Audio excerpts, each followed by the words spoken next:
প্রজা ছাড়া যেমন রাজা শূন্য, ঠিক তেমনই বড় বড় ইউজাররা আমাদের মতো নতুন ইউজার ছাড়া কিন্তু শূন্য। যাই হোক, আজকে খুব সুন্দর একটা ভিডিও নিয়ে চলে আসলাম আমি, সানজিদা লাইফস্টাইল। আসসালামু আলাইকুম, আশা করি সবাই খুবই ভালো আছেন। তবে আজকের ভিডিওটা কিন্তু খুবই সুন্দর, খুবই ইন্টারেস্টিং এবং খুবই মজাদার মজাদার 3টা পিঠার রেসিপি নিয়ে চলে আসলাম। আশা করি সম্পূর্ণ ভিডিও দেখবেন এবং সঙ্গে থাকবেন। এটা কী পিঠা বলেন তো? আশা করি সবাই চিনেন, অনেকেই চিনেন, কারণ এটা হলো শিরিষ পিঠা। এই পিঠাটা খেতে কিন্তু খুবই মজা, আর বানানো এতটা কঠিন না, বানানোটা খুবই সহজ। আমার এই ফুল ভিডিওটা দেখলেই বুঝতে পারবেন, কারণ বানানোটা খুবই সহজ। তবে এই পিঠাটা ভালোভাবে ভাপ দিতে হয়, ভাপ দেওয়ার পরে কিন্তু ভালোভাবে শুকাতে হয়। এই তো আমি এগুলো সুন্দর করে বানানো শেষ হয়ে গেল। শেষ করার পরে মানে এটা সুন্দর করে ভাপ দিতে হবে। আর আরেকটা পিঠা, এটাও শিরিষ পিঠা, মানে এটা অনেক সুন্দর করে ভালো করে অনেকটি ছিদ্রি করে তারপরে বানাচ্ছি। এই তো ভাপ দেওয়ার পরে নিয়ে গেলাম ছাদে শুকাতে। দেখেন, এগুলি কিন্তু সুন্দর করে গুছিয়ে আস্তে আস্তে করে শুকাতে হয়, মানে খুবই মচমচা করতে হয়। যত বেশি শুকাবেন খেতে কিন্তু ঠিক ততটাই ভালো হবে, মজা হবে। আর এটা কি বলেন তো?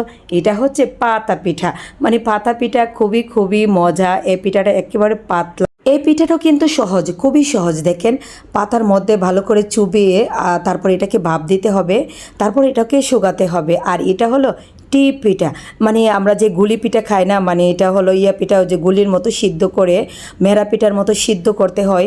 তারপরে এটা ঠান্ডা করে অনেকখানি ঠান্ডা করতে হয় অনেকটা সময় ধরে।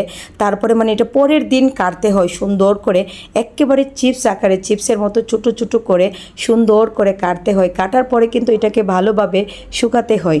শুকানোর পরে এটা একেবারে চিপস, বাজারে মানে চিপস যেরকম খেতে ভালো লাগে না, মানে চিপস বাচ্চাদের ভীষণ পছন্দ, আমার ছেলেমেয়েরা কিন্তু এটা আমি ভালোভাবে শুকানোর পরে তেলে ভেজে আমি কৌটার মধ্যে রেখে দিই, তারা চিপসের মতো খায়। এজন্য বললাম পিঠাগুলো খুবই মজা এবং খুবই সহজ। এই তো দেখেন, মানে শুকানো শেষ, শুকানো হয়ে গেছে, এখন শুধু খাবো। তেলের মধ্যে ভাজা করে এটাকে এখন খাবো। যাই হোক, আশা করি এতক্ষণ ভিডিওটা ধৈর্য সহকারে দেখেছেন, এজন্য আপনাদের সবাইকে অসংখ্য ধন্যবাদ। এই তো বললাম না, এখন ভাজাভুজি করব, মানে এটাকে ভালোভাবে তেলে ভেজে নিব, তারপরে খাবো।